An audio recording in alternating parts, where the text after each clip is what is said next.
Book 9, chapters 9 and 10 of the Antiquities of the Jews, Volume 2. Chapter 9. How Amaziah made an expedition against the Edomites and Amalekites and conquered them. But when he afterwards made war against Joash, he was beaten and not long after was slain. And Uzziah succeeded in the government. Now in the 2nd year of the reign of Joash over Israel, Amaziah reigned over the tribe of Judah in Jerusalem. His mother's name was Jehoaddan, who was born in Jerusalem. He was exceedingly careful of doing what was right, and this when he was very young. But when he came to the management of affairs and to the government, he resolved that he ought first of all to avenge his father Jehoash, and to punish those his friends that had laid violent hands upon him. So he seized upon them all, and put them to death. Yet did he execute no severity on their children, but acted therein according to the laws of Moses, who did not think it just to punish children for the sins of their fathers. After this he chose him an army out of the tribe of Judah and Benjamin, of such as were in the flower of their age, and about 20 years old. And when he had collected about 300,000 of them together, he set captains of hundreds over them. He also sent to the king of Israel, and hired 100,000 of his soldiers for 100 talents of silver, for he had resolved to make an expedition against the nations of the Amalekites, and Edomites, and Gebalites. But as he was preparing for his expedition, and ready to go out to the war, a prophet gave him counsel to dismiss the army of the Israelites, because they were bad men, and because God foretold that he should be beaten, if he made use of them as auxiliaries, but that he should overcome his enemies, though he had but a few soldiers, when it so pleased God. And when the king grudged at his having already paid the hire of the Israelites, the prophet exhorted him to do what God would have him, because he should thereby obtain much wealth from God. So he dismissed them, and said that he still freely gave them their pay, and went himself with his own army, and made war with the nations before mentioned. And when he had beaten them in battle, he slew of them 10,000, and took as many prisoners alive, whom he brought to the great rock which is in Arabia, and threw them down from it headlong. He also brought away a great deal of prey and vast riches from those nations. But while Amaziah was engaged in this expedition, those Israelites whom he had hired, and then dismissed, were very uneasy at it, and taking their dismission as an affront, as supposing that this would not have been done to them but out of contempt, they fell upon his kingdom, and proceeded to spoil the country as far as Beth-horon, and took much cattle, and slew 3,000 men. Now upon the victory which Amaziah had gotten, and the great acts he had done, he was puffed up, and began to overlook God, who had given him the victory, and proceeded to worship the gods he had brought out of the country of the Amalekites. So a prophet came to him and said, that he wondered how he could esteem these to be gods, who had been of no advantage to their own people who paid them honors, nor had delivered them from his hands, but had overlooked the destruction of many of them, and had suffered themselves to be carried captive, for that they had been carried to Jerusalem in the same manner as any one might have taken some of the enemy alive, and led them thither. This reproof provoked the king to anger, and he commanded the prophet to hold his peace, and threatened to punish him if he meddled with his conduct. So he replied, that he should indeed hold his peace, but foretold withal, that God would not overlook his attempts for innovation. But Amaziah was not able to contain himself under this prosperity which God had given him, although he had affronted God thereupon. But in a vein of insolence he wrote to Joash, the king of Israel, and commanded that he and all his people should be obedient to him, as they had formerly been obedient to his progenitors, David and Solomon. And he let him know that if he would not be so wise as to do what he commanded him, he must fight for his dominion.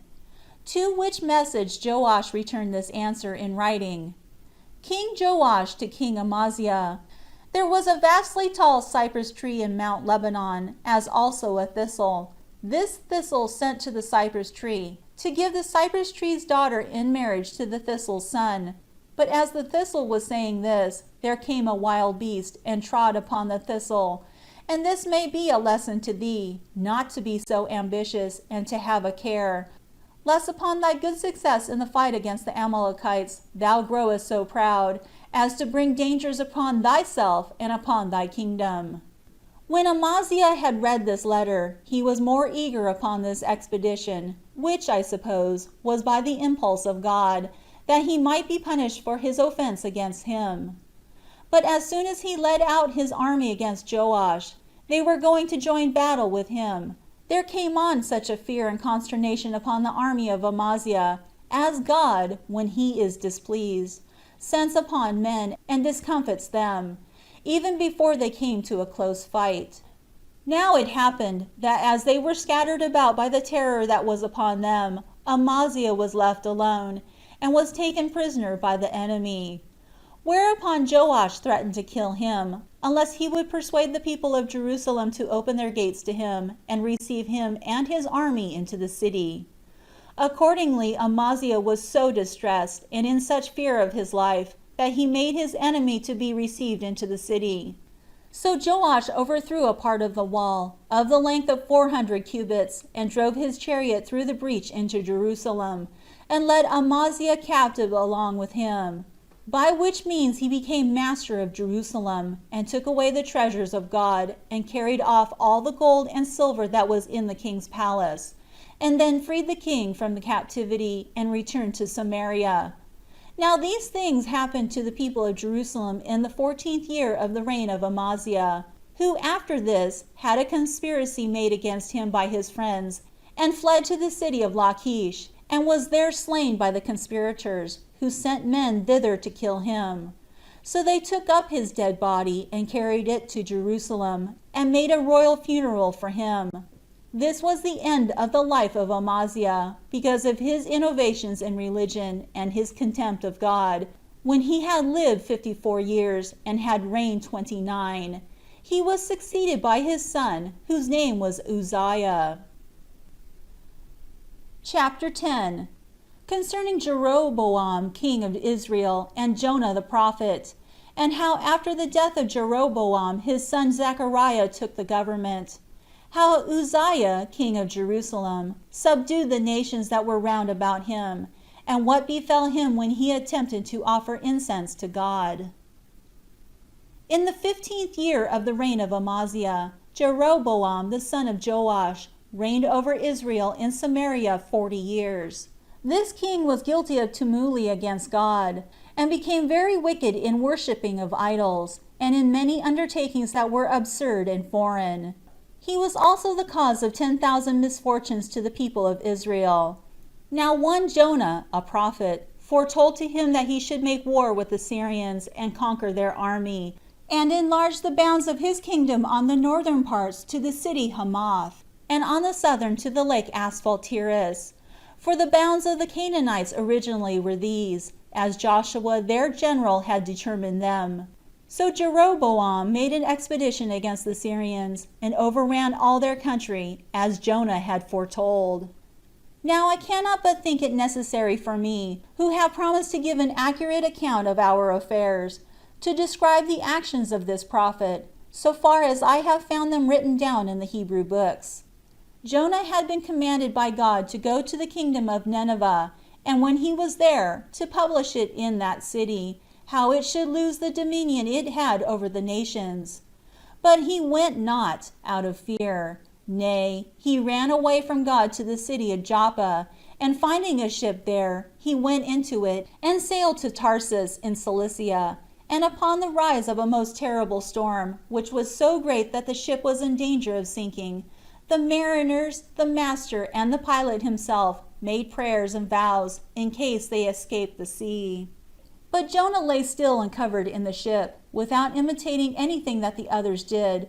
But as the waves grew greater, and the sea became more violent by the winds, they suspected, as is usual in such cases, that someone of their persons that sailed with them was the occasion of this storm, and agreed to discover by lot which of them it was. When they had cast lots, the lot fell upon the prophet. And when they asked him whence he came, and what he had done, He replied, that he was a Hebrew by nation and a prophet of Almighty God. And he persuaded them to cast him into the sea, if they would escape the danger they were in, for that he was the occasion of the storm which was upon them. Now at the first they durst not do so, as esteeming it a wicked thing to cast a man who was a stranger, and who had committed his life to them, into such a manifest perdition. But at last, when their fortune overbore them, and the ship was just going to be drowned, and when they were animated to do it by the prophet himself, and by the fear concerning their own safety, they cast him into the sea, upon which the sea became calm. It is also reported that Jonah was swallowed down by a whale, and that when he had been there 3 days, and as many nights, he was vomited out upon the Euxine Sea, and this alive, and without any hurt upon his body. And there, on his prayer to God, he obtained pardon for his sins, and went to the city of Nineveh, where he stood so as to be heard, and preached, that in a very little time they should lose the dominion of Asia. And when he had published this, he returned. Now I have given this account about him, as I found it written in our books. When Jeroboam the king had passed his life in great happiness, and had ruled 40 years, he died, and was buried in Samaria, and his son Zechariah took the kingdom. After the same manner did Uzziah, the son of Amaziah, begin to reign over the 2 tribes in Jerusalem, in the 14th year of the reign of Jeroboam. He was born of Jecholiah his mother, who was a citizen of Jerusalem. He was a good man, and by nature righteous and magnanimous, and very laborious in taking care of the affairs of his kingdom. He made an expedition also against the Philistines, and overcame them in battle, and took the cities of Gath and Jabneh, and broke down their walls, after which expedition he assaulted those Arabs that adjoined to Egypt. He also built a city upon the Red Sea, and put a garrison into it. He, after this, overthrew the Ammonites, and appointed that they should pay tribute. He also overcame all the countries as far as the bounds of Egypt, and then began to take care of Jerusalem itself for the rest of his life. For he rebuilt and repaired all those parts of the wall which had either fallen down by length of time, or by the carelessness of the kings, his predecessors, as well as all that part which had been thrown down by the king of Israel, when he took his father Amaziah prisoner, and entered with him into the city. Moreover, he built a great many towers, of 150 cubits high, and built walled towns in desert places, and put garrisons into them, and dug many channels for conveyance of water. He also had many beasts for labor, and an immense number of cattle, for his country was fit for pasturage. He was also given to husbandry, and took care to cultivate the ground, and planted it with all sorts of plants, and sowed it with all sorts of seeds. He had also about him an army composed of chosen men, in number 370,000, who were governed by general officers and captains of thousands, who were men of valor, and of unconquerable strength, in number 2,000. He also divided his whole army into bands, and armed them, giving every one a sword, with brazen bucklers and breastplates, with bows and slings. And besides these, he made for them many engines of war for besieging of cities, such as cast stones and darts, with grapplers and other instruments of that sort. While Uzziah was in this state, and making preparation for fatuity, he was corrupted in his mind by pride, and became insolent, and this on account of that abundance which he had of things that will soon perish, and despised that power which is of eternal duration, which consisted in piety towards God, and in observing the laws. So he fell by occasion of the good success of his affairs, and was carried headlong into those sins of his father, which the splendor of that prosperity he enjoyed, and the glorious actions he had done, led him into, while he was not able to govern himself well about them. Accordingly, when a remarkable day was come, and a general festival was to be celebrated, he put on the holy garment, and went into the temple to offer incense to God upon the golden altar, which he was prohibited to do by Azariah the high priest, who had 80 priests with him, and who told him that it was not lawful for him to offer sacrifice, and that none besides the posterity of Aaron were permitted to do so. And when they cried out that he must go out of the temple and not transgress against God, he was wroth at them and threatened to kill them, unless they would hold their peace. In the meantime, a great earthquake shook the ground, and a rent was made in the temple, and the bright rays of the sun shone through it, and fell upon the king's face, insomuch that the leprosy seized upon him immediately. And before the city, at a place called AOJ, half the mountain fell off from the rest on the west, and rolled itself 4 furlongs, and stood still at the east mountain, till the roads, as well as the king's gardens, were spoiled by the obstruction. Now as soon as the priests saw that the king's face was infected with the leprosy, they told him of the calamity he was under, and commanded that he should go out of the city as a polluted person. Hereupon he was so confounded at the sad distemper, and sensible that he was not at liberty to contradict, that he did as he was commanded, and underwent this miserable and terrible punishment for an intention beyond what befitted a man to have, and for that impiety against God which was implied therein. So he abode out of the city for some time, and lived a private life, while his son Jotham took the government. After which he died with grief and anxiety at what had happened to him, when he had lived 68 years, and reigned of them 52, and was buried by himself in his own gardens. End of Book 9, chapters 9 and 10.